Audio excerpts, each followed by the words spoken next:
बहुत सर्कुलेट हुआ। मैंने कोशिश की मैं हर आदमी तक पहुंचूं, और इस कोशिश में कई उसके डिमेरिट भी होते हैं। मेरे पास फोन आते हैं आजकल, ट्रू कॉलर पे पहले पता चल जाता है किसका फोन आ रहा है।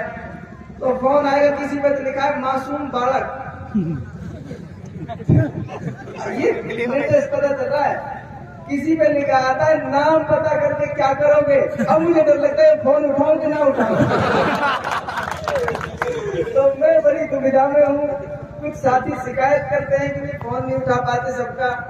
उसकी वजह यह है कि कहो तो रात को 2 बजे भी बच्चे फोन कर रहे हैं, आवाजी मुख्तियार बोल रहा हो क्या? तो नंबर चेक करा, पर्चा में देखो।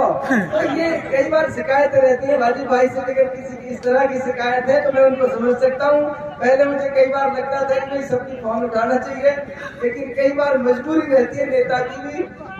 और सीकरी में जब आया, ताज्जुब की बात है, मैं इसलिए बताना चाह रहा हूँ। जैसे ही मैंने सीकरी में एंटर किया तो कुछ लोग 11 बजे से फोन कर रहे थे। तो सीकरी में घुसते ही ट्रू कॉलर का अलग अंदाज है। सीकरी में घुसते ही ट्रू कॉलर को जो नाम आता है वो कहता है रेड बुल के दीवाने। रेड बुल के बादशाह। तो आपने रेड बुल और इसको तो एक ब्रांडिंग दिया। मैं तो कहता हूँ करोड़ों रुपए रेड बुल को आपको देने चाहिए उनके प्रचार के लिए। इतना बड़ा इंटरनेशनल ब्रांड एम्बेसडर उनको मिला। खैर बहरहाल उस संदेश को मैं आपके साथ फिर इलेबोरेट करना चाहता हूँ। जिस तरह के सदमे में 3 विधानसभा सीटों को हारने से इलाके के लोग थे, जिस तरह की मायूसी इस इलाके में, मन की मैं कहूँ पूरी मेवात, हरियाणा मेवात से मिलाकर राजस्थान मेवात के सारे सीटों पर जिस तरह की मायूसी थी, उस मायूसी को उस 30 सेकंड के वीडियो ने सच में रफू चक्कर कर दिया।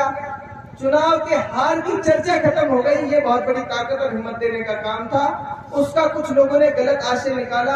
उनसे भी मैं कहना चाहता हूँ, बहुत पॉजिटिव व्यक्ति है, ऐसा व्यक्ति है जिसने विकास की, डेवलपमेंट की राजनीति शुरू की इस इलाके में, जिसने मेवात इलाके को ये बताया कि किस तरह से इस इलाके को आगे बढ़ाया जा सकता है।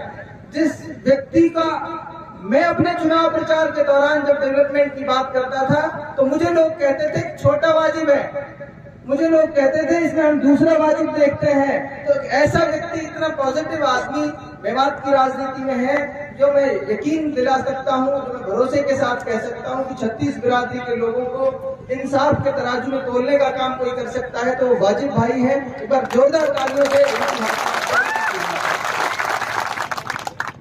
और फिर चंद शब्दों के साथ आप सबसे सिर्फ इतना कहूंगा, खेल के माध्यम से समाज में एक पॉजिटिविटी आती है, एक सकारात्मकता आती है। और खेल हमें हार और जीत को बर्दाश्त करने की कला भी सिखाता है, आदत भी हमको सिखाता है। मैंने कभी चुनाव को इससे ज्यादा हावी अपने ऊपर नहीं होने दिया। जिस तरह क्रिकेट और खेल के मैदान में कभी हार जीत हो जाती है, तो चुनाव भी एक ऐसे ही खेल में हमने लड़ा, और इसलिए लड़ा कि हमारे इलाके की जरूरत थी, मेवात की जरूरत थी कि उसकी आवाज कोई बने, उसके नौजवानों की आवाज कोई बने, उसकी बेहतरी और भलाई की कोई बात करे। इस मुद्दे पर हमने चुनाव लड़ा, तो उसमें भी हार जीत हो गई। तो वो खेल के मैदान की हार जीत जैसा ही है। हम खेले तो खेल के मैदान में हम भी बहुत बार हारे, बहुत बार जीते। इसलिए खेल हमें बहुत इस सब तरह के संघर्ष से लड़ना सिखाता है। खेल समाज को एक नई दिशा और नई गति देने का भी काम करता है। पुणे में आयोजन कमेटी के लोगों का धन्यवाद देता हूं कि आपने इस तरह के आयोजन किए। इसके साथ साथ मैं आपको एक बात कहता हूं, आपकी बड़ी जिम्मेदारी है कि निष्पक्ष रूप से ये टूर्नामेंट कराया जाए। किसी भी तरह की बेईमानी खेल में होती है तो ये मान लो वो समाज का आईना दिखाता है, समाज को हमें